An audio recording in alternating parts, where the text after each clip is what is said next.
Reports of developer shakeup on Call of Duty hit Activision Blizzard stock. Activision Blizzard stock downgraded. A deep dive on Activision Blizzard.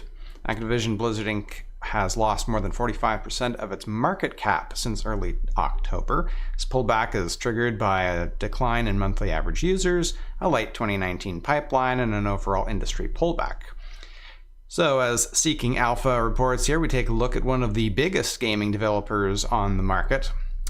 The stock has been under pressure over the past few quarters, and the company initiated a restructuring this year, which is a nice way of saying they fired a bunch of people.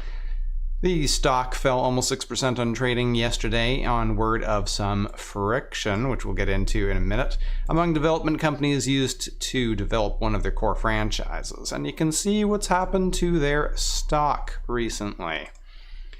So what is this shakeup and friction? Well, it's this. As reported by Kotaku, Call of Duty 2020 in upheaval as Treyarch takes over. So next year's Call of Duty has gone through in major upheaval as the publisher Activision informs developers this week that studios Raven and Sledgehammer, which had until now led the project, will no longer be in charge. Instead, Treyarch is going to be stepping in.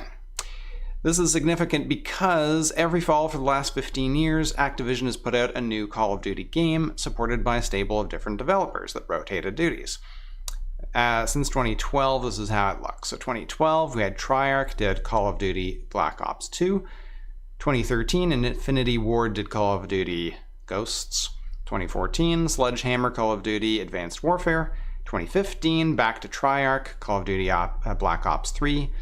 2016, back to Infinity Ward, Call of Duty Infinite Warfare. 2017, Sledgehammer Call of Duty World War II. 2018, Treyarch Call of Duty Black Ops 4, and 2019 Infinity Ward yet unannounced, although this has been updated since this article, and confirmed that it will be Modern Warfare 4. So 2020 was going to be a Call of Duty game set during the Cold War, likely involving Vietnam, which was to be developed by Raven and Sledgehammer. However, that is no longer the case, and now Treyarch is pushed up to do Black Ops 5 a year earlier, which is not going to be very good.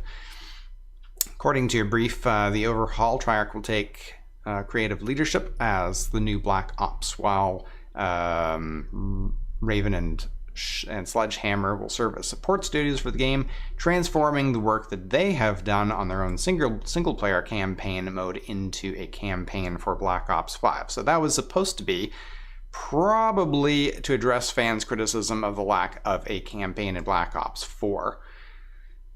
So we're still going to get the Cold War thing, but it's not going to be its own game. Instead, it'll be just a mode or campaign for Black Ops 5.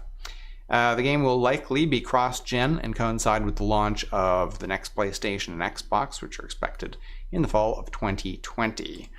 This means that rather than getting 3 years to make their next game after Black Ops 4, Treyarch will have just 2.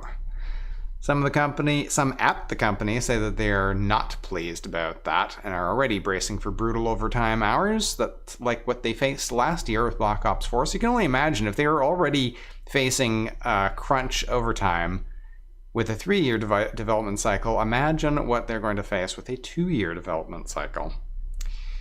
This news comes at a strange time for Activision and Call of Duty. Although Black Ops 4 sold well at first, we've heard that it has not quite had the revenue tail that Activision's bean counters were hoping to see.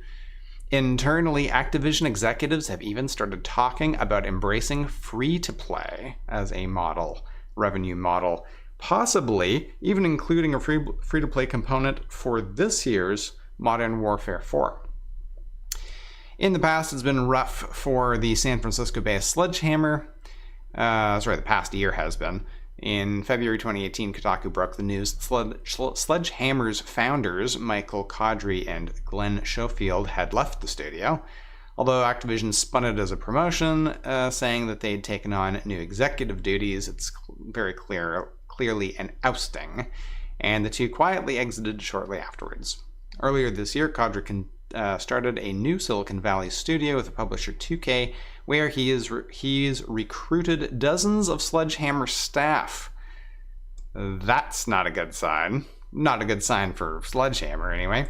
Studio's been hemorrhaging employees over the past few months, much to the dismay of those who remain. Well, yeah.